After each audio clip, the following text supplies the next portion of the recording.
Hello, everyone, and welcome to the prediction show here on Fightful. I am Stephanie Chase, and today we are predicting SummerSlam, and I am joined by the legendary Wade Keller from the Pro Wrestling Torch. Wade, thank you so much for joining me. How are you?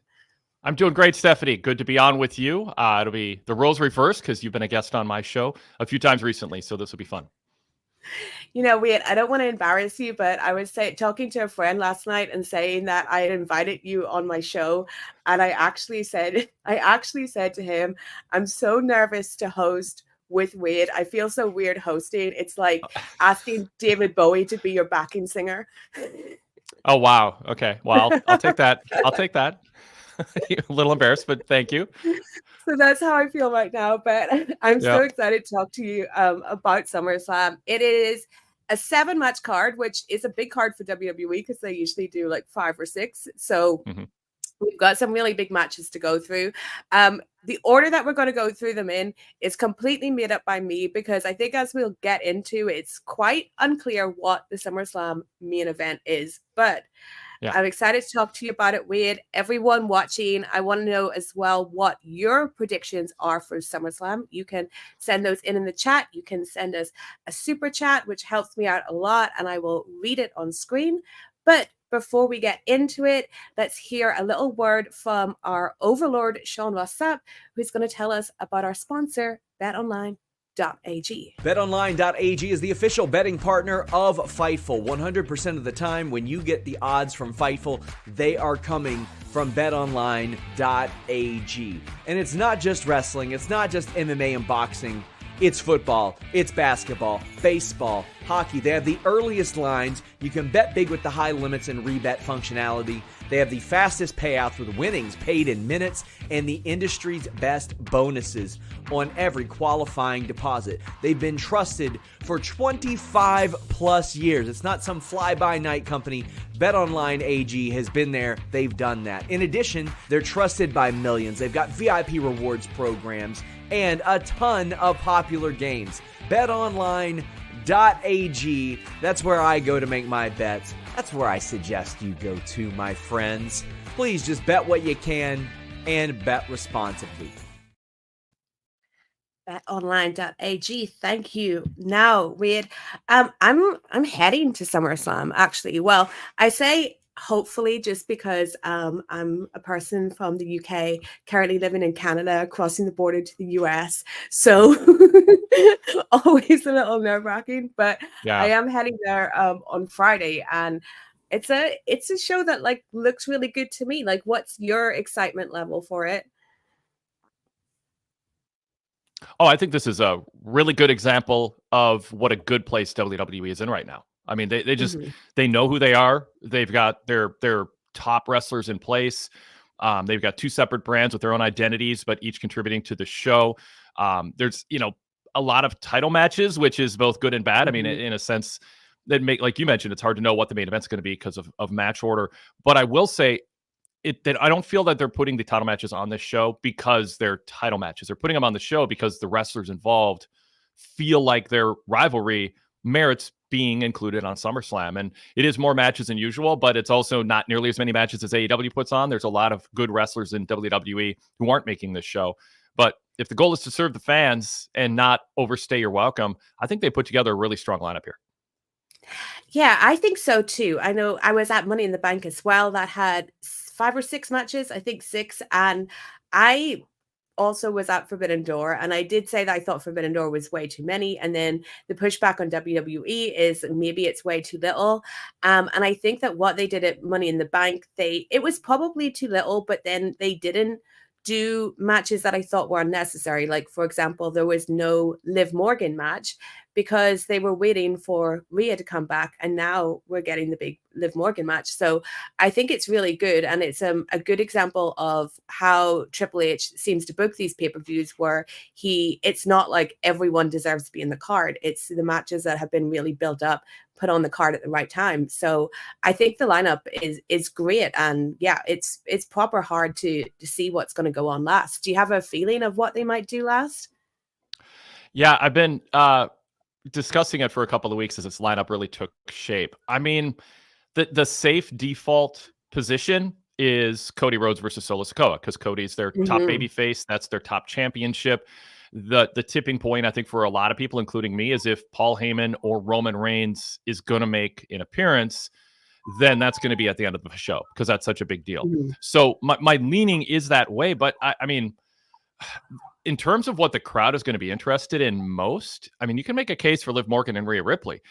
This storyline, I mean, for a big segment of the WWE's audience, is why they're watching Raw every week, what they're most interested in. And it's an opportunity, if WWE is looking for it, to put a women's championship match in the main event spot on a major show to elevate it. And even more important, Rhea Ripley's been gone for a while. You want to kind of let people know Rhea Ripley is a top star. She can be a draw for you. She's young. The fans are into her. She had an inopportune injury. But if you put her in the main event, that's it. But is a soap opera storyline with Liv Morgan enough? So, and then the other argument just is for CM Punk Drew McIntyre. I think if this match happened 6 weeks ago, you could make a stronger case for it. I think the hype peaked a little bit. But those are my top candidates. Yeah, for sure. Derek says here, if you would have showed me the card 4 months ago, I think it was weak. The booking and storytelling has created an increasingly interesting and highly anticipated event. Epitome of good booking. That's strong praise there from Derek, but I totally get what he means. You can't say that any of these matches have been underdeveloped, really. There's something with all of them. So the order I've put together, sorry, Wade, go on. I was going to ask you. I'm curious what your order is, so we're on the same page. Oh, okay. I feel like the thing hanging over it is Roman, whether or not Roman returns. And I would see that would end the show. But if he doesn't, I feel like Punk McIntyre, just because it won't necessarily be the best match technically, but I think that it's been such a long built story, and it's Punk's first like proper match back other than the Rumble. It's his first singles match. So I think they might want to do that. So yeah, for me, it hinges on, I feel like if Cody, and because I don't think Triple H has the idea of like the title has to go on last the way that Tony seemed tied to. So I feel like if Cody and Solo is put on last, it will make me think that Roman is coming back. I think a lot of people, if Cody and Solo goes on last, are going to be disappointed if they don't get a Roman return, or at least a Paul Heyman return, or at the very least, like the Usos showing up or Jimmy returning, which will feel kind of secondary. The problem is I just don't think Solo Sikoa comes across as an actual threat to win the title. No, we could be proven wrong. WWE surprises us now and then, but there is sort of not a tell, but there's a pattern to WWE's booking where it's just, they're not going to spend Cody after his long journey to win the title. They're not going to have him lose the title. They don't need him to lose the title in order to be on the chase again. I think people want him to have successful run. He hasn't had top tier opponents yet.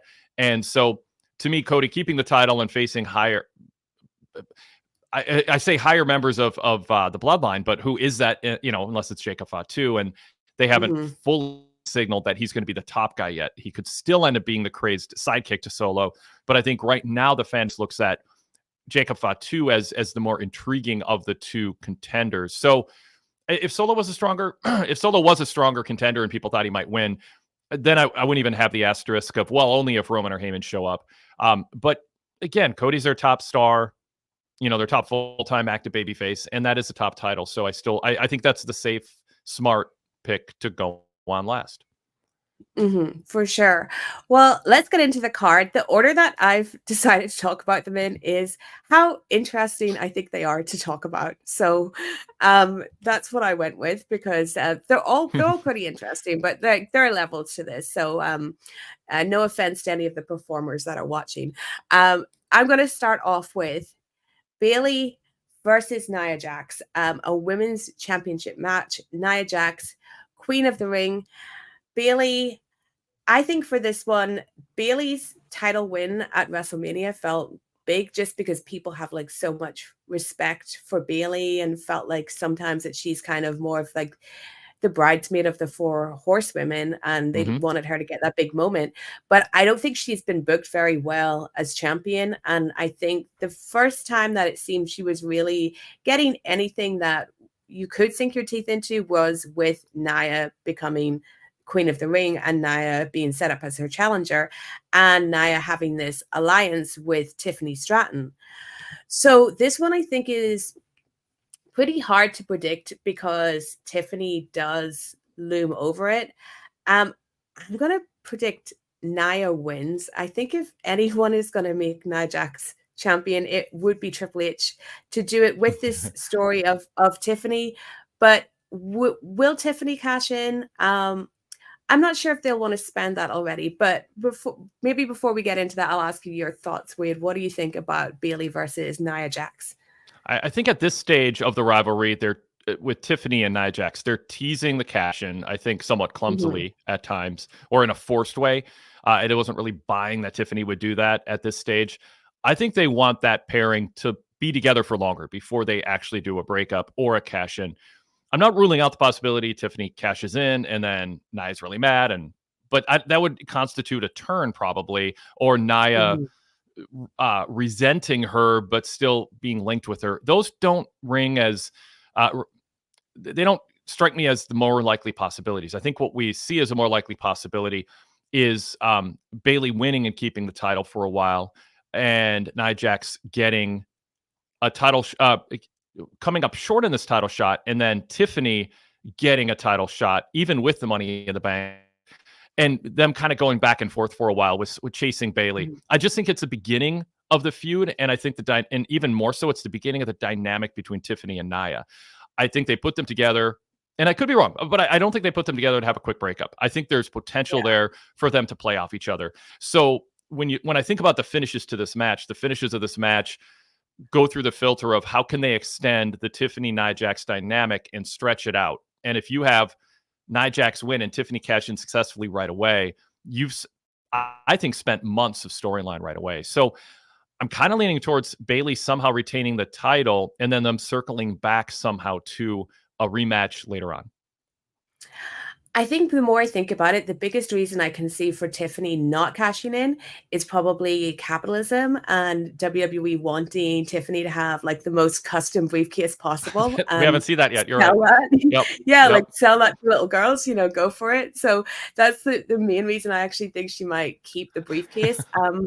I could see her interfering though to help Nia. I think there's something interesting about the dynamic of like keeping your enemies closer, like Nia being the champion and her best friend being the person that has the Money in the Bank briefcase. But I think it would also be like an unfortunate end to Bayley's title reign that I just don't think has really lived up to the expectation of the moment.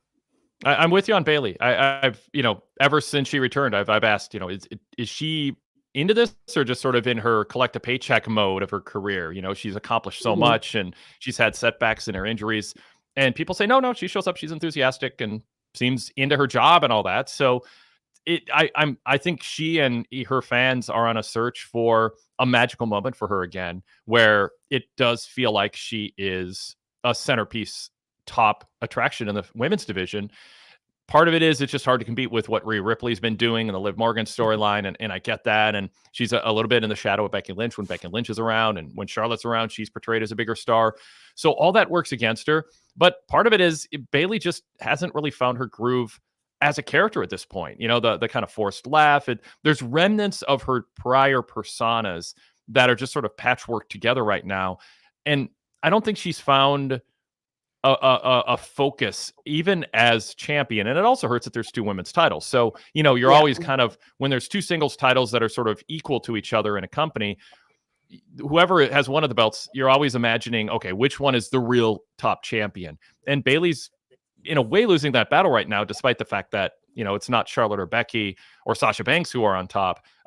It's Liv Morgan, but I think Rhea Ripley and the whole Dom storyline casts a big shadow over what she's doing. But a lot of it's on her. She just doesn't seem to have, I don't think coming out of the Damage Control storyline that she had a lot of momentum, and she seemed a victim of being picked on in a way where you felt sorry for her. So then to transition into let's rally behind her because she's a champion, as opposed to she's kind of struggling with how things fell apart for her. I think those two things have been in conflict, and it's stopped Bayley's momentum. But some of it is that she just, like I said, I go full circle back to, she just doesn't have a voice as a character right now that I think is real defined. Yeah, I think sometimes the problem with Bayley is the on-screen presentation, like what they give her and her character work, almost like contrasts what the like internet fan, like smart fan, like feels. I think like what Derek's saying here, that she's like unselfish in her work, and I think that is true. Like a lot of the perception of Bayley, like we saw in WrestleMania, is what I was saying before, like she's this like great worker, like backbone of the women's division that like deserves something. But then, yeah, they never, once she reaches that, they never really give her something on screen that makes you, as just a fan, like really get behind her. Yep. And go ahead. Yep. Oh, no, you go ahead. I'm done. No, I was more just agreeing with you. Yeah. All right. Well, let's move on to our next match. We have LA Knight versus Logan Paul for the United States Championship. Wade, how has this one been built for you? Are you into LA Knight going into Logan Paul's home and all that stuff? I've been looking forward to this as a match and hoped that they would do it long before it was announced and they set it up. Two bombastic personalities, big talkers. I think Logan Paul has destroyed LA Knight on the microphone, or been overly harsh, perhaps, with LA Knight on the microphone. I think it was last week where it was just Logan carved him up, and I think probably went further than is prudent, to the point that if Logan wins, it seems like he's beating somebody who is this derivative Attitude Era relic pretender. And I don't think, low T Logan or whatever it was. It just, so, I mean, it's not that LA Knight has been so bad that people are going to turn against him who are his fans, but he didn't rise to the occasion. Logan has just had better material. I think there's plenty to pick on Logan about, but maybe some things with Logan are off, like are not allowed, off limits. And with LA Knight, it's sort of like, it's old material, but Logan delivered it, I think, so effectively, and just one after another about, whatever the cosplay Attitude Era, derivative of Rock and Austin and all that stuff. So LA Knight still has something to prove in this match. Logan Paul is a much more gifted athlete than LA Knight. LA Knight more experienced in the ring. So from a smoothness of action and exchange standpoint, I'm intrigued, not just with personalities, but match quality. Logan Paul's such a good athlete, and that's been a knock on LA Knight, is there's sort of the obligatory botched mistimed spot every match that he has. He's gotten a little bit better as he's gotten more work in WWE. So there's a lot of things to look for here, but crowd reaction is one of them. I don't know if Cleveland is sick of Logan and thinks, stop saying you're from here, you give us a bad name, or if they're like, yeah, he's our guy, and we're going to cheer for him. And then how does LA Knight react to that? So there's a lot of moving pieces in this. I think, to me, I would stick with Logan Paul as U.S. champion unless they have something, and they've already moved him into a bigger matches. So to me, I'd rather keep Logan Paul with the U.S. title unless he wants to slow down his career or his current schedule. And I think for LA Knight, it's good for his career if he beats somebody of Logan Paul's stature and wins the U.S. title. So I could see I can see an argument for going that way also, but my prediction and my preference is to keep the momentum going with Logan, because I think LA Knight is more of a challenger at a SummerSlam level, which is good, but not somebody you want to spend a Logan loss on. And I don't know that LA Knight's impressed me enough where I want to give him a semi-prestigious victory and a run with second or third title in WWE. I think you're right that like Logan has outclassed LA Knight on the mic. I think that LA Knight, he's got a lot of praise for his mic work, and he's certainly, the catchphrase is really over. But for me watching it, I do find him too derivative and too cosplay, and Logan, like, a little one note. It's a little. Yeah. Is he really a good promo in like a think on your feet type way, like someone that can really deliver like an Eddie Kingston say that I love, like he can say stuff that's really feels like real and feels like off the top of his head, whereas LA Knight can a little bit feel like just always going through like the motions of the stuff that he knows that works or stuff that he's taken from other people. And I think Logan's proven himself to be a pretty good talker. I think that there's definitely a big upside to keeping the title on him. Like you can't get away from those Paul brothers, and him having a WWE belt is, I think, like very helpful to them, especially as they move into like the Netflix era and stuff like that.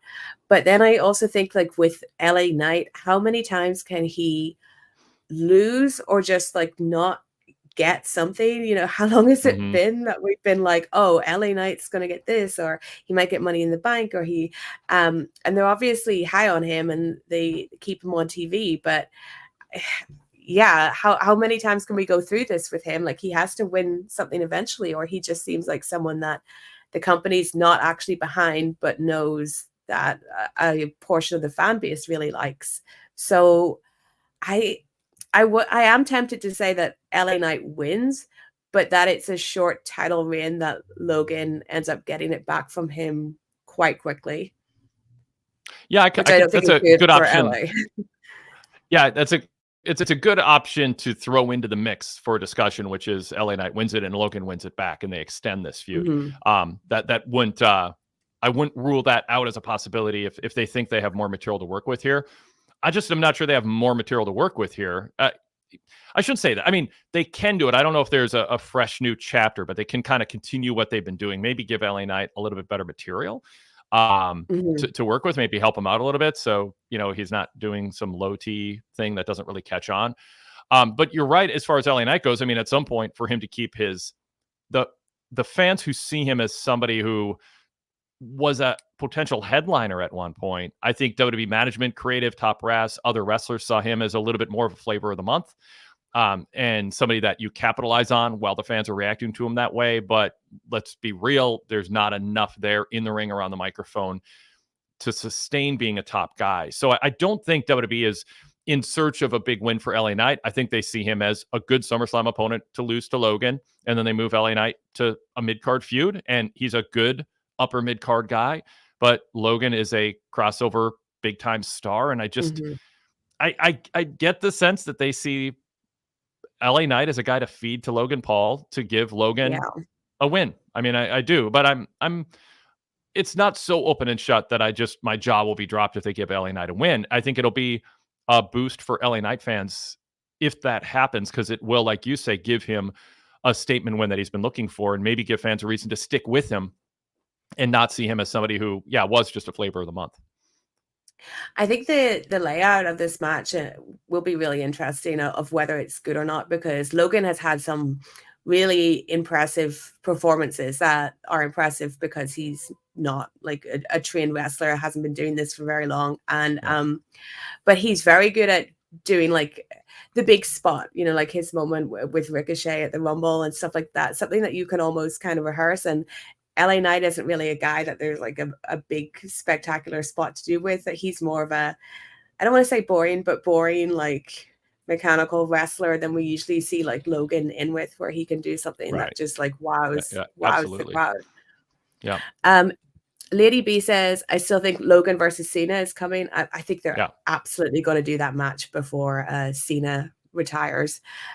Sean says LA Knight cannot lose. Like, like we were saying, he's come so close to getting like something, anything so often. We have a super chat here from Karthik, who sends 100. I don't know what that symbol is. Do you know? Wait, I'm really sorry. Maybe yen. Maybe yen. Yeah. Tell us, Karthik. He says, I wasn't thrilled by the card, but the Bills have talked me into the building. Hot show. Punk Drew is challenging Cody Bloodline for feud of the year. The card is awesome, as we've said, and we will get to the Punk Drew later on in the show. But I'm very excited to talk about that one. I think Karthik, real quick, it makes a good point. Sorry, Seth, that wasn't thrilled with the card, but the Bills have talked them into the building. I think that's a good way to put it. I mean, I do think the build has been really good. I mean, like you said, we'll cover it kind of match by match, but going back to my original comments on the show, every match here deserves to be on the show, even though it's a lot of title matches. It isn't just the titles that make these matches feel like you need to tune in, and it isn't it isn't just a lack of a clear-cut singular main event that leads to ambiguity over which match should or will likely go on last. It's also that there's a number of candidates for a match to go on last, which is a credit to the build they've gotten. I think, I mean, when we'll talk about, Punk Drew, I think peaking a little bit early and feeling maybe a little stale going in. But that's, more of a calendar issue than anything. And I think once the bell rings, they'll be fine. But overall, yeah, I think they've done a strong job with the build, and we'll get to it. But Priest Gunther, I think, gets points for being elevated based on the build to a much higher level than I think people thought when this was first a match we thought would happen. So I think Karthik's onto something. Yeah, you can't really fault the build on any match here. I think I don't want to just always make everything AEW versus WWE, but like last week we had the blood and guts. And when you look at that elite storyline, I see that as just a massive drop of the ball. Like what are we doing here from like where this started? And like obviously, the match was good, it was spectacular and everything, but I don't think that the time that they had to build that they actually like used properly. I think most of us went into it just completely confused about actually what control of AEW means in that sense and all those things. Just wild. I wrote a scathing cover story on that match for the Pro Wrestling Torch newsletter this week that I think might be posted online already and is being mailed out today to our subscribers, mostly over the finish and the stiff chair shot that Corey Graves even mentioned on social media. Oh, wow. But I didn't even get into the storyline aspect of it, but I have on podcast, which is, you're right. What was at stake? Why didn't they define what was at stake more? What was Jack Perry willing to die for? So yeah, that's yeah. But it was a wild match, but it did feel like it was booked by a third or fourth grader who got fantasy camp day booking a wrestling match. I mean, I can say that about a lot of matches that are just over the top, violent with one spot after another that just numb you to the action. But that's a style preference. I know I did not to digress too much, but like it makes me very, very suspicious of that time that Tony Khan took the pile driver and wore the neck brace, because if it all wasn't going to be something that was in like a proper storyline where he lost control and the Elite took control, like something NWO like or whatever, I'm kind of like, why did we do that? Why did we do that? Okay, we got a super chat from Will Cooley. He says £2. Hello, Will. A great friend of mine. He could also hear on the Torch as well. If Steph is Lady Deadpool, which Wolverine is Wade? Gosh, I don't know the comic books enough to answer that question. Wade, do you know anything? I don't know. I was hoping maybe the chat room can jump in. I don't know enough either. Yeah, give us your thoughts on that, guys. But thank you, Will. Always nice to hear from you. If you call me Hugh Jackman, I'm fine with that. I don't know. Yeah, I mean, I'll take that. I know that much. All right, up next we have Sami Zayn versus Bron Breakker. So Bron Breakker already had his chance at Sami Zayn and Money in the Bank, and I was pretty shocked actually that Bron didn't win over in Toronto, because I do think that they've done a pretty good job with bringing him up to the main roster. But we saw on Raw Bron saying that he maybe didn't take Sami seriously because Sami has a comedy show which he's doing as well in Ohio, but now he will take Sami seriously. So I think this one for me seems one of the most obvious. Like I'm just going to go for Bron Breakker because I think it's his time to win this title, and I don't think he can lose twice because he's a young guy they're invested in. What about you, Wade? I think this is one of the locks. I think they wanted to extend it to 2 matches, which is fine. They already had Sami and Jay win a tag match, which sets up Sami to have something relevant to do after losing the IC title. Bron Breakker is somebody they clearly believe. I'm petting my dog off to the side. He's used to getting a lock at this time, so that's why my arm is moving. I don't know. Do you want to come up here? Do you want to say hi? Come here. The sacrifices we make to talk about WWE. I know. Yep. If just petting him is the only thing I can do to keep him from getting even more rambunctious. All right. So back to your question. Yeah, Bron Breakker, I think they've done a really good job with him. And I think he's risen to the occasion. He was this patchwork of personalities in NXT. They tried different things with him. And I think there was some question about how's he going to work on the main roster? What persona is he going to take on? Is he going to have the range of personality when he's at a higher level? It's sort of like calling up a pitcher from the minor leaguers. It's like, oh, he's a Yeah. great pitcher in the minor leagues, but up against major league batters, is he going to do well? I think he's done really well.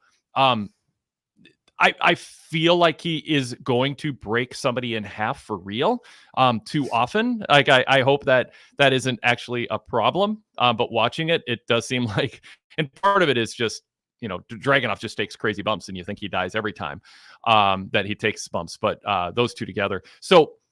But even on the microphone, I think Bron has been measured. He hasn't come across as just a guy yelling caveman sentence fragments, even though they could go that direction with him if they wanted to.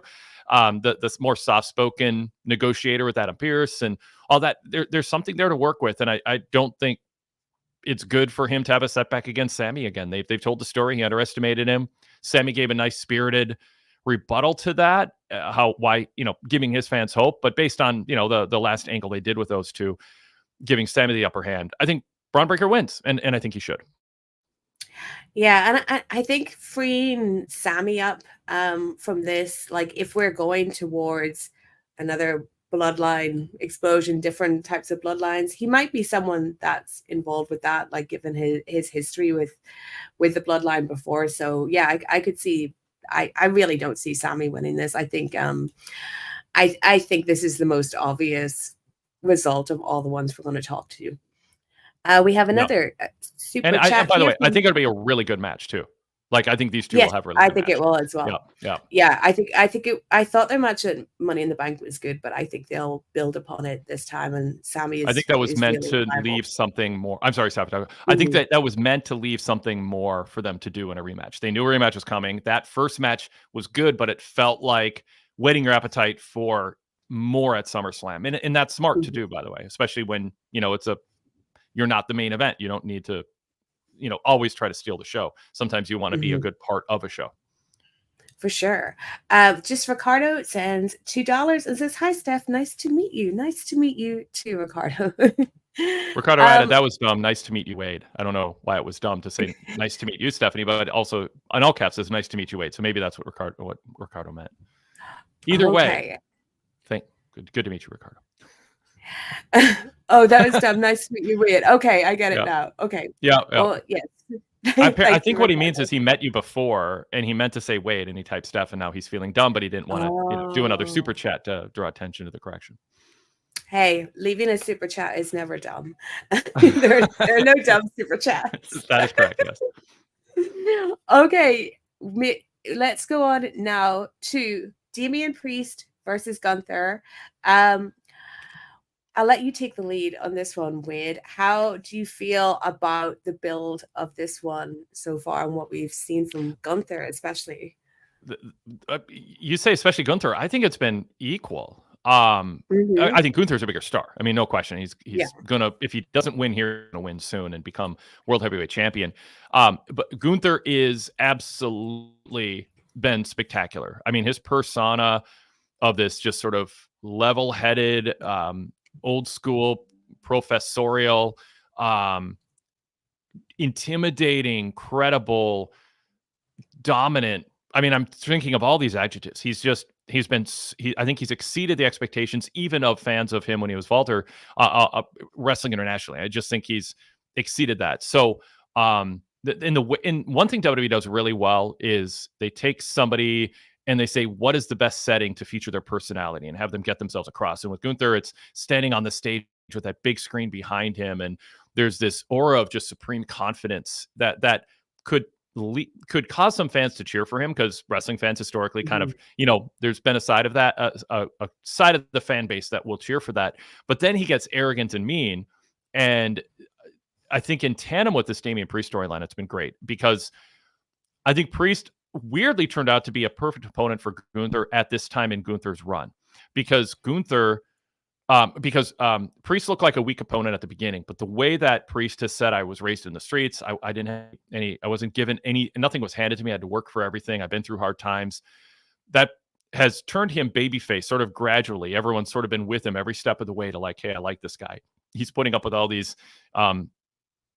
I don't know what adjective to use, all these goofs in Judgment Day acting like goofs, and he's the adult in the room. So you're sort of admiring him, and that foundation was built.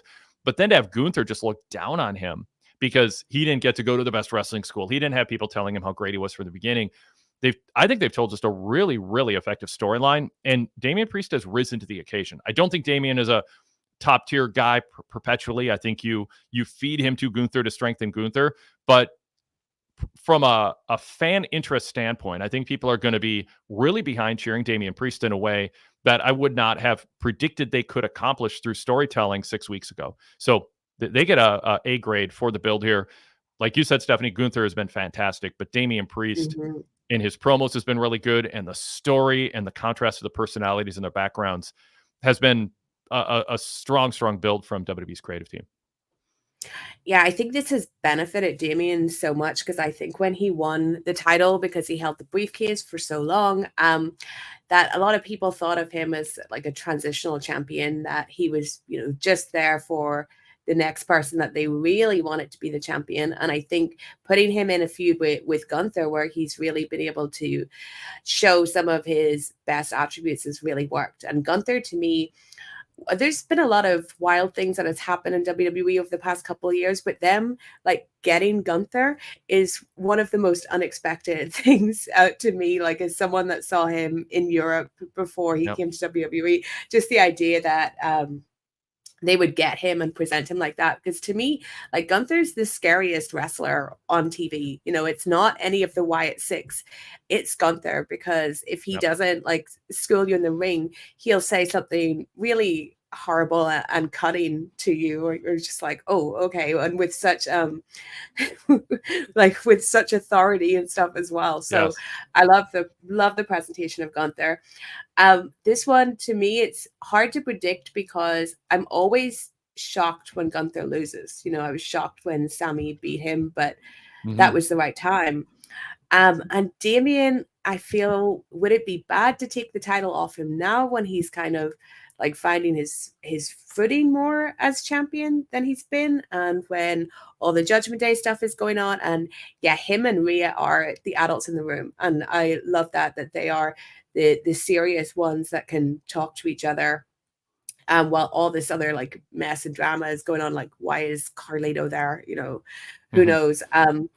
But then him and Rhea did say on Raw, let's focus on SummerSlam now, and then we'll deal with all this other Judgment Day stuff, which makes me wonder, should he lose the title and then we at least have, a big Judgment Day storyline that he can get into? So yeah, I don't know, but I'm going to predict Gunther, but I'll feel quite sad for Damian Priest if it happens.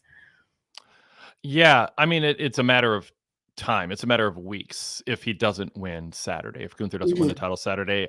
I think Gunther's going to win. I mean, I think Gunther's too important, and Damian Priest isn't. He's done a great job in this build, and I'm looking forward to what he does next with the Judgment Day story, but I don't think he's a guy that you want Gunther not beating, especially with Gunther having lost to Sami. So I think Gunther wins, and I think he wins clean, and I think the story for Damian afterwards is everyone in Judgment Day looking at him differently because he isn't champion. And I think that's enough. I don't think you need interference or someone. You don't need like interference backfiring, costing Priest. I think you give Gunther a strong, clean win, and you move forward from there. I think people will still be into Damian Priest. He doesn't need to be world champion, and I don't think people go, well, now that he lost clean to Gunther, I don't care about him anymore. There's no shame in losing clean to Gunther. So I think they just do that. Now, maybe in the Berlin show, Priest gets a rematch somehow.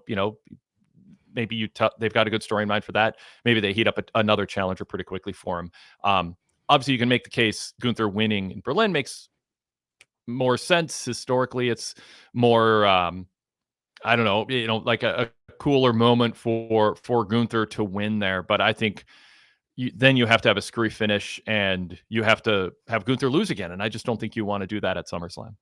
And plus, SummerSlam's a big big branded show, and you want historically significant title changes on one of your shows that you market as a big, one of your top brands of big events. And so when you have an opportunity to do a major title change on your signature shows, I think you also want to do that to protect the prestige of the SummerSlam title. Yeah, I think the idea of Gunther winning in Berlin sounds good on paper, him winning like in the country that like made him famous as a wrestler, but I think him entering as champion would be even cooler. I think there's a lot they could do with Gunther as champion, like returning to where it all started. I think that would be really cool. Mm-hmm. Moving on, the next one I've picked, because as I said, it's how interesting I think they are to talk about. Cody versus Solo Sikoa. Talk about feeling sorry for people, Wade. Like I feel sorry for Solo just with Jacob Fatu coming in. And I feel like a lot of the fan base is like, wait, if you now have that guy, then why is it this guy when it comes to Solo? And I'm not sure that he's the strongest challenger for Cody, other than him being part of the bloodline. And I think Cody's going to win, but the only way I could see Solo winning is to further the bloodline story in a way that I actually think would just be counterproductive to put the belt on Solo, especially with Jacob there. So this one, I'm going to go for Cody. How have you felt about the build and the positioning of Solo now that Jacob has come in? Well, here in the United States, we're talking about vice presidential candidates a lot. And, historically, presidential candidates want to pick a VP who won't overshadow them. So we have a history of sometimes weak, younger, Dan Quayle comes to mind when George Bush picked him. You want somebody who isn't going to, from a charisma or standpoint, overshadow you. Even Hillary Clinton's pick of Tim Kaine was sort of like, he's just a gray-haired guy who adds some his experience and stability to the ticket, but definitely not going to overshadow Hillary.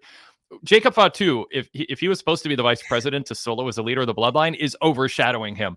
It plays into the strategy of if you want someone to be the centerpiece attraction, you don't want to bring somebody in who's going to overshadow them, and that is what happened. Jacob Fatu is amazing. People have anticipated him for years coming into WWE, and they predicted this would happen. So my thinking is it's intentional. That WWE wasn't blindsided by Jacob Fatu being so good and making such a good, strong first impression. Solo was protected for a while, and then he wasn't. And I think WWE sees Solo as a guy we can get a SummerSlam main event out of, but we're not overly concerned with Solo being overshadowed, because I think we're moving towards Jacob Fatu and Rock and Roman Reigns. Those are the bigger names that are going to be in the mix. They're not going to want to make Solo look weak and inferior to Cody, but the build hasn't made me think that they're trying to even convince us that Solo is going to become champion. They didn't want to set Solo up for failure, so they haven't even had Solo make like a really big deal out of, I need to take this title if I'm going to be the head of the table, and if I don't, I'm a failure. Like there's no storyline that makes you think, wow, they really made it difficult to choose who's going to win this match. I just think this match is about the title to a degree, but it's about the story of the bloodline and the Cody dynamic, and the outcome isn't essential. Cody beating Solo doesn't unravel whatever else that they want to do. I'm really intrigued with the finish of this match, though, because you want to give Cody a strong win, but you don't want to undercut Solo as a head of the table. I think he is vulnerable to being defined down with a clean, decisive loss in the main event. So if they do that, it is a signal that Solo's going to be more of a spokesperson, the brains behind the operation, but the one, pulling the strings, but not stepping up for the biggest fights. And maybe that's where they want to go with him. And I think we'll learn a lot about how they see Solo based on the match itself, the back and forth, how vicious he is, how dominant he is, and then how they escape making him look too weak if Cody does ultimately beat him, which I think will happen. Well, there's a lot to talk about the finish and who we might see. We have Bonkers LFC saying Solo wins if The Rock interferes, but think Cody retains because of Roman. Scott says Roman's music hits and distracts Solo. Roman standing in the crowd like the Shield. Cody wins. So the big question is, do we see Roman or even The Rock or maybe Paul Heyman? No offense, Paul, probably the third choice out of those three. But do you think that we're going to see a big return at SummerSlam that plays into this finish? It's SummerSlam. All those make sense. So I won't rule any of them out. Like Roman is a distinct possibility, but not a given. I would be okay with Roman waiting until, as we now call it, the Netflix era, as they call it, as we call it, or at least later in the year. I don't think they need him to come out at this stage of the game. I think people will feel a little let down. But if Roman's not ready to come back and be a weekly part of the storyline, you can still have him come back, because he could come back and get beat up and then disappear again. You know, we talk about AEW needing storyline support for this whole thing about the power structure and the company and the EVPs and Tony Khan. We need an explanation, and I hope WWE has it. I have faith that they have it, which is, why is Roman not returning Paul Heyman's texts? Or is he really not? Where has he been? Why has he been silent all this time? And if they're ready to tell that story, great. But we are at the beginning of August. I just don't know that they want to play their hand on one of their biggest storylines in August, going into a new Berlin pay-per-view title. To me, I don't think the timing is right. I think you want Roman to come back when you're either at the beginning of the Netflix era or just in the fall season. So some of it is just a calendar influencing me thinking it's that he won't show up. It's possible, like Scott George said, maybe Roman's music hits, but he doesn't come out. Boy, I think fans get upset by that. I will be in the building upset. Yeah, that's the thing. So, I mean, they could do that, but at their own peril. I think fans would rebel, going, you basically teased us with an appearance that did not happen. So, I part of what's exciting about SummerSlam on Saturday is the fact that WWE's booking is strong right now, and their characters are well built up, and they have good stories. How do they get us to the next chapter when it does feel like there's a bit of a conundrum in terms of Cody solo and making it feel SummerSlam worthy? And that's why if this match isn't last, it might be them admitting, yeah, we don't have that big card to play, and we don't want to get your hopes up that we're going to play it. So just enjoy this for what it is. If it goes on last and there's no Roman, I'm curious what they do to propel the storyline forward. I'm not, is it just heating up Jacob Fatu? Cody beats Solo, Jacob Fatu attacks Cody. I think one thing worth bringing up in this is Randy Orton, because Cody gushed about Randy a couple Raws ago. What a great friend he is. There's no better friend. He's a friend. He was a friend for me who didn't have to be, and he's a friend and a good friend. Okay, that's the sign in wrestling someone's about to turn on you or not be a great friend. So I think that's an X factor here that is, as we talk about, well, maybe it's not Roman yet. It seems like it's good timing for Randy to be an integral part of the storyline with Cody. And then that gets Cody away from the bloodline until they're ready to bring Roman back. So I think Randy, frankly, being involved in some way in this finish, bumping into Cody, maybe saving Cody from the bloodline, but then there's a Cody Randy moment to end the show where people go, ooh, something just happened there. Randy came to Cody's aid, but now it looks like Randy wants the shot now that Cody beats Solo. I think they can get away with ending on that note without Roman or Heyman showing up. Yeah, I could see Randy being there for Cody as like an equalizer, because Solo has the bloodline, and then it ending with a big tease that Randy is Cody's next opponent. But I agree that I don't think the timing is right for Roman to come back. I think it's too soon, and I think The Rock is a big factor, and I can see Roman returning in the fall, and that being this storyline that gets us through that fall season up until the Royal Rumble, where I then think we'll have The Rock and the storyline involves him building up to WrestleMania. I think they kind of do it like that, and we're just not really we're not really there yet where we need it. We're talking about this card where there's so many matches, every single match on here we've got something to say about. So it's not as if we're in any kind of a downer period as far as the storylines go. There's a lot going on. We've just got Jacob Fatu. I would like to have him to have some time, just there to have spotlight on him before there's a Roman or someone like that to be the big thing that we talk about. So I don't think Roman is coming back at SummerSlam.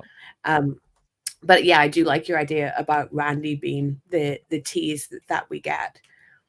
Yep. Let's move on then to the women's championship match. Liv Morgan versus Rhea Ripley. This, as you previously described it, total soap opera storyline. I think it's divided some people. I will say my own feeling on it. It's like what we talked about before with the AEW Elite storyline. Even if this Liv and Rhea is not the best acted storyline, or if it's a little cheesy or whatever, at least this feels like long-term booking that they're invested in. At least they've done something every week, and I commend them for that. Like, we know exactly what's at stake here. There's intrigue as well. So I've really liked it. I thought that Liv's video on Raw where she was throwing Dominic stuff in the fire, like, that just made me laugh, and that's not the reaction that they were looking for. But you know, wrestling has always had these melodrama storylines, and especially things involving relationships, and it's always going to be a part. In world-class championship wrestling mid-80s, and Chris Adams, and I mean, it goes way back. It's the easiest thing to get people invested in when you put like a love, sex, whatever dynamic on the screen there. So this one, to predict, I feel like because it's been so good or captivating, that I think Liv is going to win, because I don't trust Dominic at all, and I also don't trust some of the other men in the Judgment Day, like Finn Balor. But I see Rhea not beating Liv at this moment, because I think there is more juice to this, because Rhea's so soon back, and also this is the best thing that Liv Morgan has ever done. I think she's one of those people that I feel like every year when I'm like, who should win the Women's Royal Rumble, there's just a ton of people going Liv Morgan, and I'm always like, really? Because I didn't think it worked out for her at all the time that she was like hardcore Liv or feuding with Ronda Rousey. But this has definitely been the best thing that she's done, that they've really found something for her here. So I'm going with Liv. What's your pick on this one, Wade? Yeah, me too. I mean, Rhea. So I think Liv and Dom are in on it together, but I'm less convinced than I have been at times. Yeah, I mean, there's nothing that I was trying to think, is there anything that disqualifies Liv and Dom from actually pulling a ruse on people and really being on the same page? And I don't think so. Then the question is Dom always been with her, or did he somewhere along the line decide his loyalty was with her? Did it have to do with a lack of communication with Rhea? That's sort of a go-to storyline in pro wrestling, which is, when I was in the hospital with an injury, you didn't visit me and you didn't talk to me, and this other person did. So that could play into it. My concern, if they go that direction, is I think Rhea should have been more suspicious of it. Should have seen it coming. You know, I was critical of Cody in a segment earlier this year on that too. You want your with AJ, you want your baby faces to be wise to the possibility that maybe the heel isn't being on the up and up. And her, Michael Cole reading her love note, social media love note was weird too. I wasn't 100% sure what to make of what they did on Monday. It didn't detract from my anticipation for this match and the payoff to the story, but it left me slightly more confused in terms of especially Rhea Ripley and who they want her to be. It seemed like what they wanted is Rhea to fall for Dom because Dom chose her over Liv. And then she suddenly went from this sort of badass who has sort of a take it or leave it attitude to Dom, because you're my sub and I'm your Dom. They switched that up, and Rhea showed vulnerability. And I understand maybe they wanted to play that hand right before having the rug pulled out from under her. But I think that's actually risky for her character, for her to go as far as it seemed they went with her being so happy, licking Dom's face and kissing him. So as much as I have faith in this story staying interesting, I have less faith that I'm going to think a couple decisions they made the last couple of weeks were the best decisions for Rhea's character. Yeah. But they've told this story well enough that maybe that has a very distinct purpose and will actually, based on the payoff on Saturday, have been a necessary ingredient. And so that's why we have to watch things play out. That's why we watch the show. I was very shocked when Rhea ended up like taking Dom back. It was one of those, really silly wrestling suspend your disbelief thing when she said to him, I think it was a week after she returned, that he hadn't contacted her in like the 3 months that they were off. And I'm like, I thought you guys were meant to be dating. So she takes break from injury and you just don't contact your girlfriend. That's odd. And you're on TV with this other woman. But it's wrestling. But yeah, I think that it's certainly something they've planned out. So any things that make me kind of feel like, okay, I'm not sure about that, like Rhea taking Dom back, I will give them the benefit of the doubt because I feel like this is something they're investing in. Bonkers LFC says Liv retains because of Dom to try and help Rhea, but ends up costing her. Savat says Liv versus Rhea should co-main event SummerSlam if Roman returns. Where do you see this on the card? You said before you think it could main event, but you think it? Do you still feel that way, or? I think it could. It's on the list of possibilities, and I'm always looking for chances for tag team titles, especially in AEW along the way, or the women's title to headline a major show because I think it boosts the prestige of the title to do it. Yeah. So when you have a chance to do it, and it's not going to seem way out of place and like you're pushing it, I say go for it. If WWE's about trying to make the men's and women's divisions as equal as possible, look for an opportunity to do it. I feel the same way about this, the world heavyweight title versus the undisputed title. If you can justify putting what's perceived as a secondary world title in the main event spot, do it so that you're softening the perception that it's inferior to the other one. So between that and I think the crowd interest, again, some of it depends on what the finish is going to be. If you want to end with Cody and Randy having a tense stare down, and that's the final beat of the that you want on the show for fans to think about, then that can be the tiebreaker or the decisive deciding factor. But if you have a great payoff for this Liv Dom Rhea storyline, and they're thinking Liv is, we want her to be as big of a star as anybody in this company, including Cody and Gunther. Well, she's got a show like SummerSlam and be standing tall at the end. But I think Liv probably retains the title. And so I don't think they want that to be the final moment on SummerSlam. So I'm leaning pretty strongly against it being the last match among the few candidates to be the last match, if that makes sense. But I'm not ruling it out. And again, if they're going to have Rhea go over and stand tall and be, you can definitely end with this match. Some of this just depends on what the finish is going to be. I think Liv retains because Dom turns on Rhea. I think that's the safest bet. If you're betting a substantial amount of your own money, food and rent money, that's what you would go with right now. You're not going to take a chance and try to score big with longer odds. I like Derek's comment. I think the key is when Dom does choose Liv, Rhea needs to convey anger without conveying any sadness or weakness. It needs to be Rhea's wrath and Rhea's revenge. And I do think that Dom will probably go with Liv in the end. And I don't want to see Rhea Ripley in any way being like sad or pining or heartbroken. I just want her to be angry, like extremely angry at both of them. And I don't want any weakness shown from her in that situation. Scott says clumsy Carlito comes out to ringside complaining about the broken PS5 to give Liv the win. I really hope not. I hope we don't have any Carlito with this. I think this storyline has been too much investment in it for the finish to come down to anything about Carlito and a PS5. I get a kick out of Carlito as a background side character, but not someone who's central to a major title match.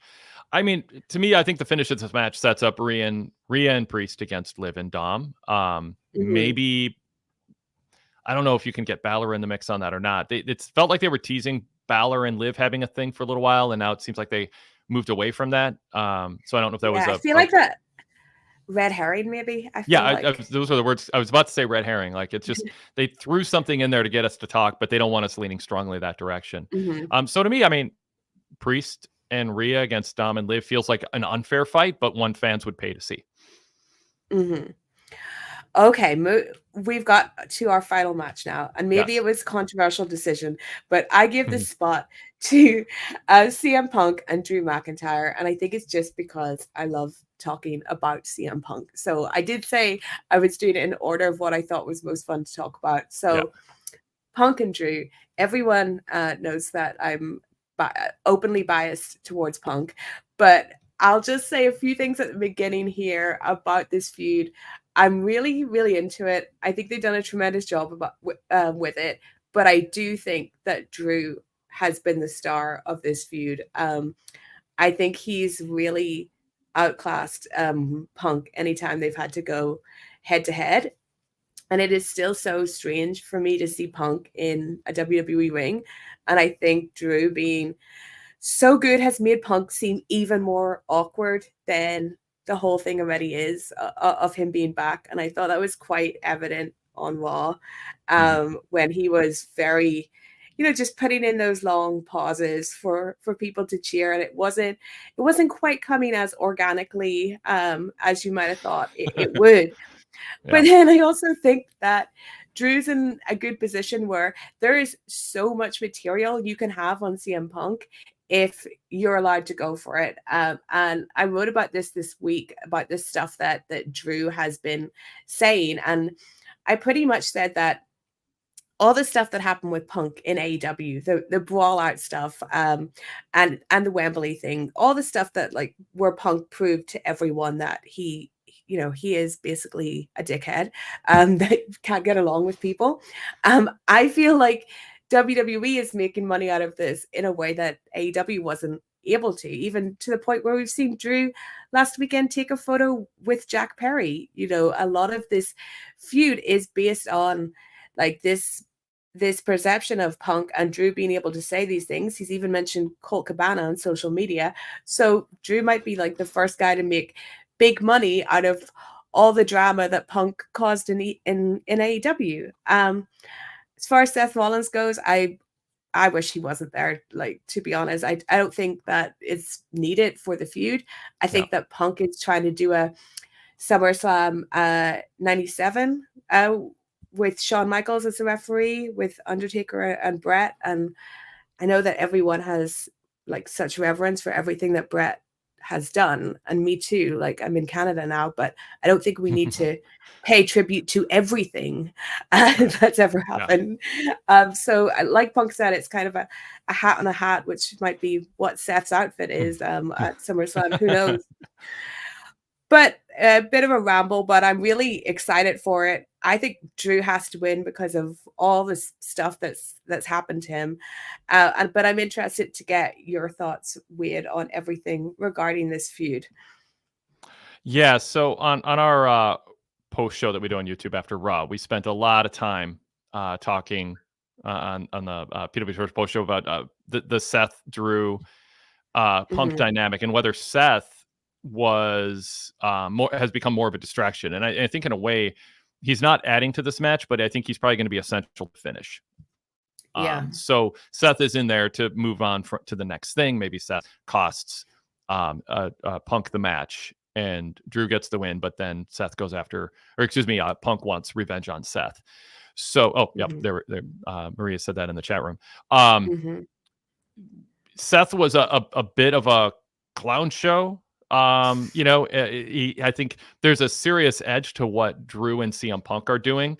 In fact, Rich Fan's the one who brought that up. We're posting a 12-minute hot take, as we call it, on our YouTube channel on this, whether Seth was too goofy, too silly, and hurt the tone of things. And we got into the possibility that Punk, yes, as you said, Stephanie, in St. Paul, we had 2 on-site correspondents on our live post show on YouTube Monday night who called in, and they're like, yeah, the reaction to Punk wasn't great. It was positive. It wasn't rejecting him, but it's sort of that worst kind of middle ground, which is well, you want us to chant your name? Oh, it took us a few seconds to figure that out. And now that you've explicitly told us that's what we're supposed to do, we'll do it for about 5 seconds and then we're going to peter out. It didn't come across as CM Punk peaking. And it wasn't just a TV thing. Our on-site correspondents who joined show said the same thing, that this was not a crowd rabid into CM Punk. And I think part of it is Drew has been so effective in his role.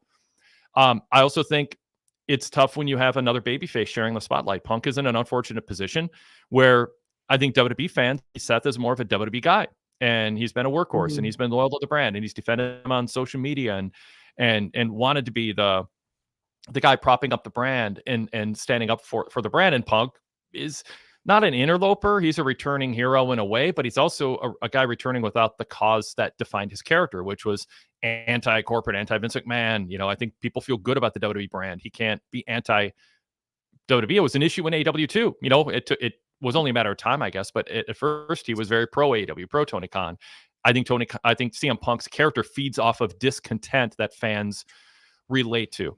And Punk doesn't have that to play off of right now. So all he has to play off of is Drew McIntyre and injuring him, which the fans that this storyline is playing to are aware that Punk was, you know, played into the perception he's a little brittle. He says he's not injury prone, but there's a track record there that certainly gives that impression to some fans. So Punk gets hurt in the Rumble. They, after the fact, create a storyline that Drew prayed for it and caused it to happen. And then, yes, Drew attacked him on Monday and exacerbated the injury, but that was a storyline. People see it as such. And it's taken Punk a long time to come back. And in the meantime, Punk has ruined a couple title matches. And as much as that was designed to be fans, oh, yes, screw Drew over. Drew deserves it. He was so mean on the microphone to you, Punk. He was so mean in the things he said to you. It totally justifies ruining title matches. I think fans want to see the title match they paid to see play out and not have Punk ruin it. So I think there's a lot of things that have worked against him. Punk showing up in the luxury instead of facing Drew. It's like avoiding a debate because you're scared you're going to lose. And Punk rolling out of the ring last night and then going, well, it's not because I'm scared of you, Drew. I'm scared of what I'm going to do to you. And a lot of fans are like, well, that makes sense. You probably believe that, but it still looks a little lame. And then Seth says, get back in the ring. And Punk's like, yes, sir. You're the ref. I'll do it. Oh, you need me to do this? Stand here. It's like all of a sudden this anti-corporate guy is being somewhat accurately labeled the corporate guy by Drew McIntyre. And then Punk's on ESPN wearing a suit, talking about selling SummerSlam. I just think Punk's character is a bit of a mess. That said, he's super talented. I think he'll find his way. I just think this hype went on a month too long. And I think Punk is ready to move on. And they'll have this match. The crowd will go nuts. It's super intriguing. Hopefully Punk can stay healthy for the duration of it and get a good streak of matches going. Because I think what fans want to see from him also is him show he still can lay claim to being the best in the world. But that means actually wrestling matches that are really good and staying healthy enough to come back the next month or the next week for more. I love that you mentioned his suit. Like the funniest thing about CM, one of the funniest things about CM Punk is when he can just, like, it's so easy for him, like, just to be corporate, you know, like turn up in a suit. There's a great video, and I don't know anything about baseball, so I can't remember the exact year, but there is a great video. It's when the Chicago Cubs won the World Series, and CM Punk is there as an analyst, and he's with my favorite actor, John Cusack. And John is dressed like a regular guy, and CM Punk turns up full suit, like full suit for the baseball match. And I'm just like, that's so Phil, because sometimes the C is corporate, sometimes the C is capitalist, you know.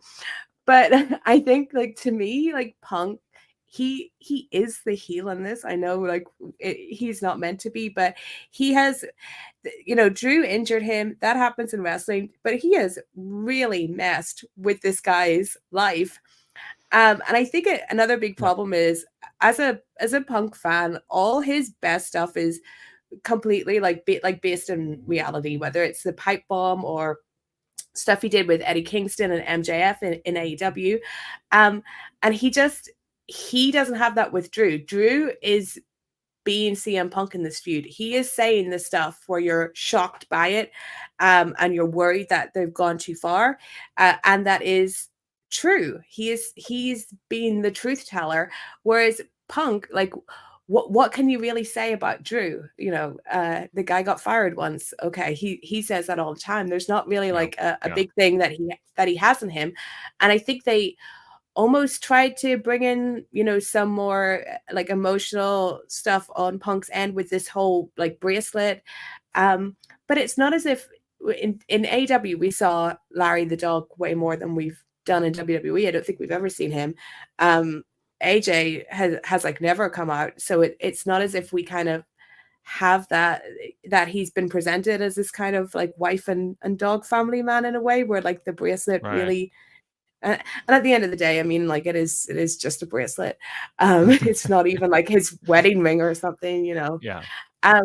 So it's been a tough one for Punk, and at some moment it has been like a tough watch, and I do always worry that Drew has said the wrong thing that is just going to explode everything for Punk. But that you can Punk you know? Punk it's almost like WWE has said, we're going to push every button we can possibly imagine with Punk. We're going to instruct him to leave the ring and then have an excuse for why. We're going to have him stand, like this far, 2 inches from the bracelet, and obey Seth's rules not to snatch the bracelet back. It's his damn bracelet. It's symbolic of taking his family on the road with him, and he is following the rules because he doesn't want to screw up the corporate need to have a profitable SummerSlam with the attraction. The CM Punk's true core character would say, screw the SummerSlam match. I'm taking my damn bracelet. If you want to cancel the match, cancel it. I know you're not going to, because I'm too big of an attraction and your fans want to see this fight. But instead he said, oh, Seth and Adam Pearce said I can't touch Drew, so I'm not going to take a chance on grabbing this bracelet. It's like they're booking him in a way to test him, to see if he can grit his teeth and not snap. And Drew is absolutely getting the better lines on him. He's got better material to work with. And Punk needs to be healthy, have a string of matches.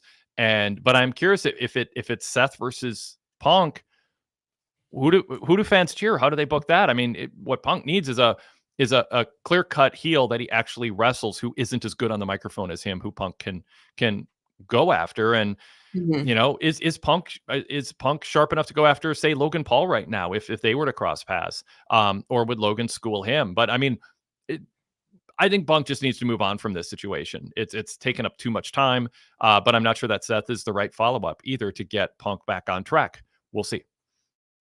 The CM Punk also stands for compliant, because yes, he is following all the rules in this feud. I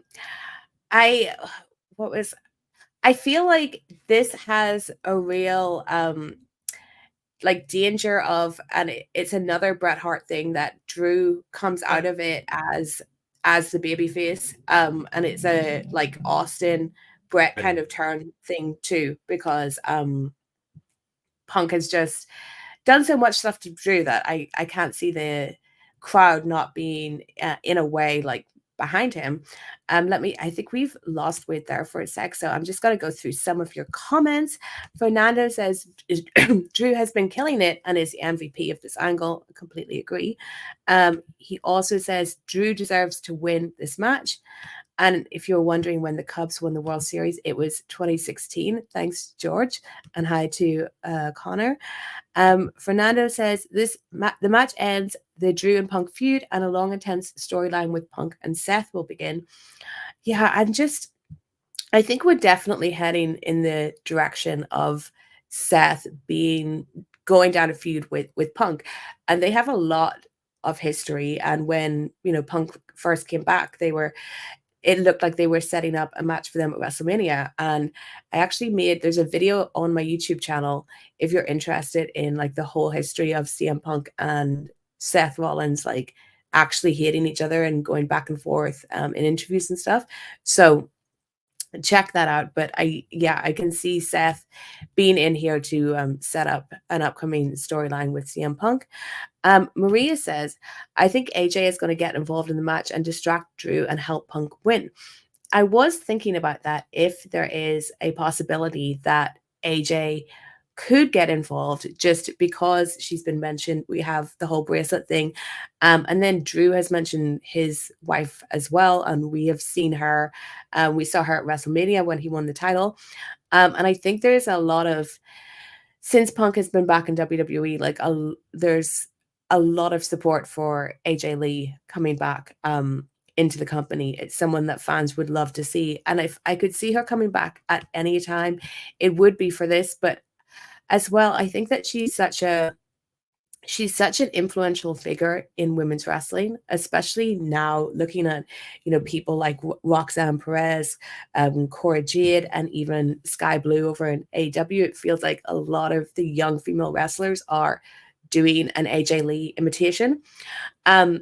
So I would feel like slightly bad if like AJ Lee's kind of big return to wrestling is just to be involved in her husband's storyline, because I feel like there's, better for her. It would be better for her to just, do a women's feud, and I'm not even sure if Punk would really agree with her being used in that way, but we'll see. And let me just see. Wade, are you back yet? Oh, I don't think so. We'll just wait for Wade to reconnect here. And Maria says Drew and Punk has the hottest storyline in WWE. Agree. That's what my newsletter this week was based on. If you want to go to Substack and check that out. Boris, hopefully not the Boris Johnson, says Punk keeps getting cooked both on the mic and on social media. And Scott says Drew deserves Gunther, but I think an Uso will get the spot. I think we have Wade back now. Wade, are you back? It wouldn't be a show with us if one of us didn't end up with a Wi-Fi issue and have to leave and come on back. It's weird. I could see myself in the corner of the screen, but I couldn't see myself on the main screen. So I exited and re-entered, and it seemed to work. So I could hear you most of the time. Thank you. So. Yeah, of course. Okay, well, I was just worked going out well through the comments. My dog grabbed the noisiest toy he has while this was all going on. So it's good timing. It's a big plastic jug, and I would have had to mute anyway. So good to be back, though. I did hear most of what you were saying while I was trying to troubleshoot. Well, did you hear us mention AJ Lee? Like, do you think there's any chance that we actually see AJ Lee back on WWE TV? Interesting. I do, but I don't. I think there's a chance. I wouldn't say I'm over 50% on it, but I'm not. Like, I don't think it's a long shot. The fact that he has brought her up works, but it works in favor of her showing up. But I think it wouldn't be in this match. I think there's too many moving parts. I think it would make more sense in a one-on-one match with a little bit more build. So I think the seeds have been planted, but it isn't on my radar as a likely. Yeah, I'm trying to conjure up this scenario where it makes sense for Punk to have. Yeah. I think that would work against Punk's character at this point to have his wife show up and try to help him or create a distraction. I think he's got enough headwind with how effective Drew has been and being opposite of Seth also, and the way he's been booked. I don't know that you want, unless they're trying to turn him heel. I don't think that's the right way to go. I don't know. I don't think he'd want that for AJ too. He's a very proud of my wife guy. I'm not sure if he'd want her big return to be as part of his storyline. Yeah. But if we do see the next step in this as Punk and Seth Rollins, which they were teasing like before Punk's injury many months ago when he came back, where do you see Drew's direction being next? Because he has put so much into this feud and been so good at it. The question will be afterwards, like, can he be this great without CM Punk opposite him? So is there anyone you have in mind for Drew to go after next? No, I don't. Do you have anyone who comes to mind? I'm just trying to think of the Raw roster right now and who would make sense. Sami Zayn. I don't know. Yeah, I'm thinking. So if Damian Priest retains the title, I kind of see that going more like Judgment Day, like Balor wanting it, and then if Gunther wins, I'm like he would have to lose to Gunther. I suppose that could be interesting on the mic, like two European guys going after each other. It could be something for Bash in Berlin. So I'd be interested to see how he does, just given how his persona is now against someone like as serious as Gunther. But the only reason I'd be put off doing that is just like the fact that he has to lose. But there's no one else that really jumps out at me as the person. Oh, I'm again, it's part of, I have faith in WWE that they've thought about it. They've got something planned. Drew's a big star. I think he's got momentum. He's been sharp on the mic. He's been good in the ring. I don't know that having a heel feud for Drew and Gunther is great for either of them. So I would lean more towards a strong babyface. But I mean, when Drew's going after Punk in a top feud, it does seem like, I mean, it's always been the case with Drew. I feel like if he doesn't have the world title or he's not fighting for it, it feels like he's in a spot lower than he should be in. He's not the type of character that does well and feels natural outside of the world title picture. And so, but I don't know how you get him back in there if they do have Gunther win the title. Now, with Priest as a babyface, maybe you delay Gunther winning the title and we're all throwing a curveball and they go with Drew instead against Priest, and Drew ends Priest's reign. I don't think so, but when they should have something really good for Drew to do, and it doesn't seem like the unless we're forgetting something obvious, I don't think they have paved the way for something obvious at this point.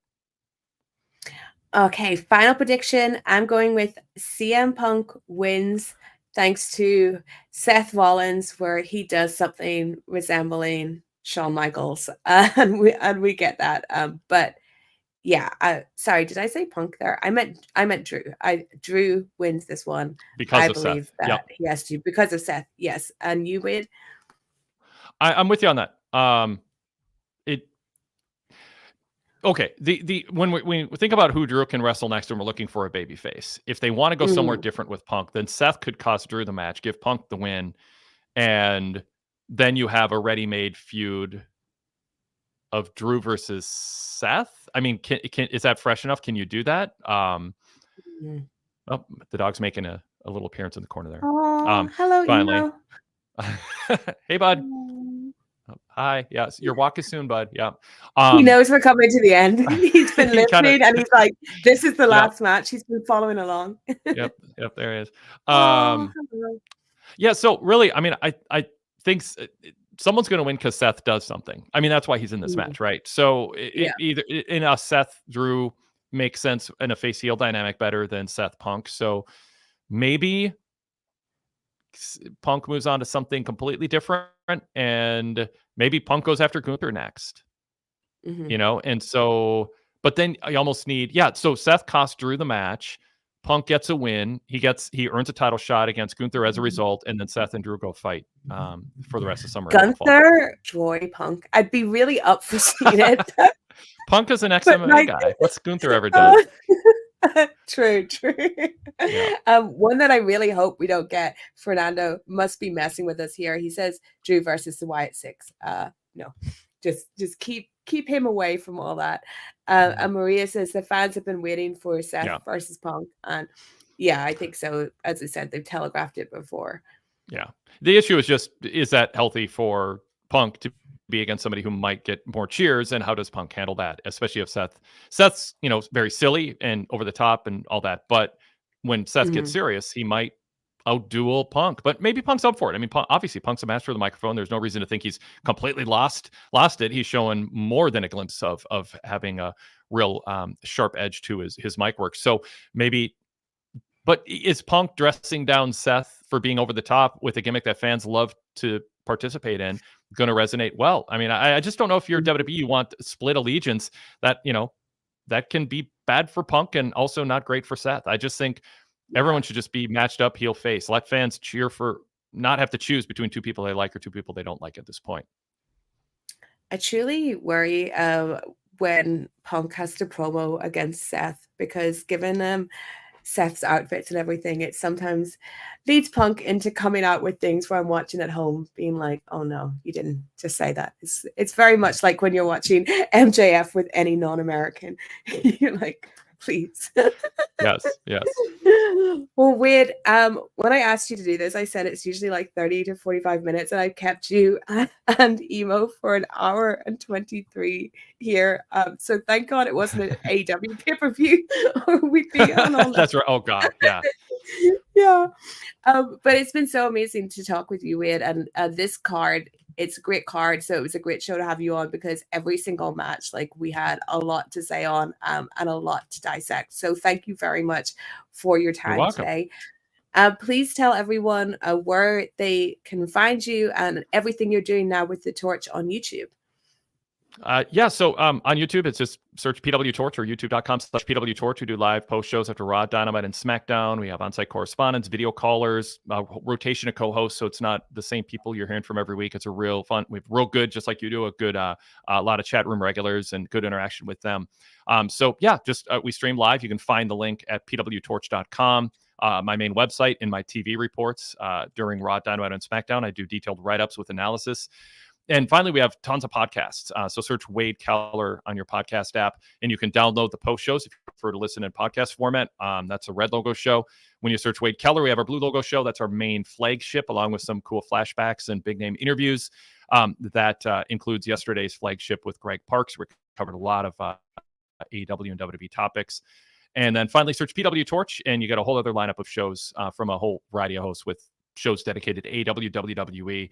The 90s Past Cast is really cool, where they review a newsletter from a Pro Wrestling Torch newsletter from 30 years ago this week, and just go into my reporting and what our columnists had to say about things, and dissect it. So real cool lineup there. That's also free. Search PW Torch. Finally, pwtorch.com/govip if you want to be a VIP member, unlock over 35 years of archives, and get ad-free versions of our shows and a ton of VIP exclusive shows like The Fix with Todd Martin, Everything with Rich and Wade, our post pay-per-view roundtables, and more.